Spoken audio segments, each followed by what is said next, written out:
Battlefield 2042 may receive years of support from EA and DICE, though player stats have hit an all-time low. New cosmetics have dropped alongside a brand new weekly challenge. If you go on to enjoy today's video, a sub to the channel would be amazing. Thank you. An article by GamePressure.com by the name of Hate and Failure, Battlefield 2042's numbers in one picture, was quickly spread across social media this week. I have never heard of this website, and from reading the article, I don't think it's something to be taken too seriously. I mean, no offense by that of course, it's just the article from the get-go is littered with grammatical errors and very inaccurate readings. The infographics shared in particular are super vague and are clearly being used to paint as negative a picture as possible.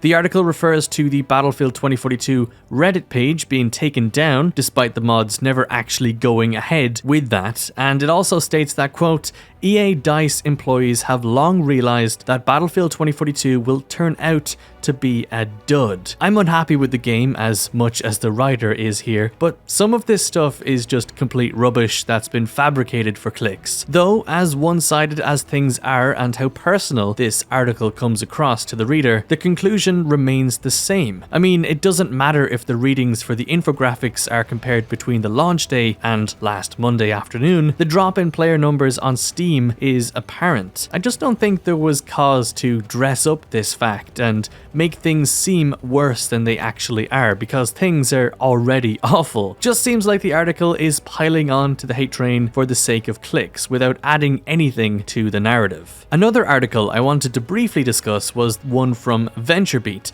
It delves into Respawn Entertainment's recent announcement of 3 new Star Wars games. Right down the end though, the article shares that, quote, EA is done with Star Wars, and that, quote, DICE, which is still putting out fires with Battlefield 2042, is focusing on the Battlefield franchise going forward. The article then continues to state that EA is going to focus on its own IPs from now on, games like Battlefield, Dead Space, Dragon Age, and Mass Effect, thus reducing the licensing fees required for something like Star Wars. VentureBeat, from what I can gather, is quite credible when it comes to this style of reporting on topics like this, but for the life of me, I haven't been able to find any concrete confirmation of this fact anywhere online. The article itself is written by Jeff Grubb, who consistently predicts gaming trends and releases correctly, though without proper confirmation from EA, I'd just caution you to take this with a pinch of salt. The best evidence I have to support Grubb's claims here is this tweet from the official DICE Twitter account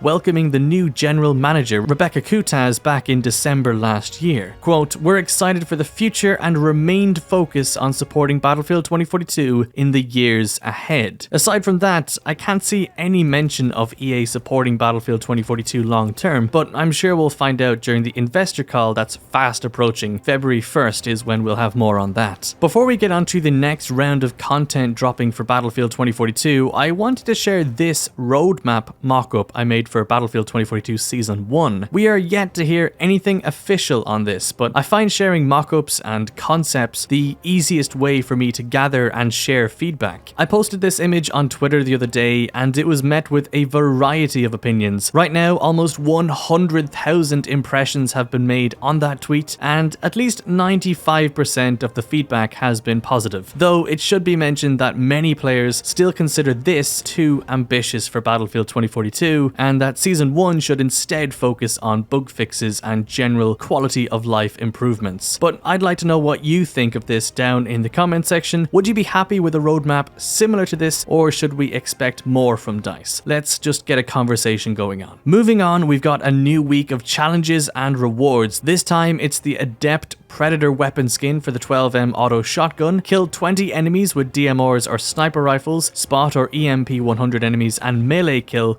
5 enemies. Aside from the questionable melee takedowns in Battlefield 2042, I don't think the requirements are too tough. The skin itself has been quite polarizing within the core community online though. How it looks in-game is up to you lads, I just think it makes a mean YouTube thumbnail. 2022's first Amazon Gaming Prime loot has also dropped for Battlefield 2042. Sundance's Clip Ready skin, Bolt's Spotted Diffuse skin, and the Green Light player card. All pretty standard stuff, nothing too crazy, though I think some people are a little hostile towards the purple uniform. Seems a bit odd if I'm honest. The color of a uniform is hardly worth getting heated over. Also, one more thing, there may be updates to the known issue tracker at some point today. That's what a little bird told me at least. So I'll be running through those once they're published. But like always, let me know what you think of everything down below in the comments section. Let me know what you think of EA's continued focus on Battlefield 2042. Should they push forward or just simply pull the plug? I'd love to read what you have to say. If you enjoyed today's video, please consider subscribing to the channel. It helps me out so much and gets my videos out there. Until the next one though, thank you for watching and I'll see you lads later.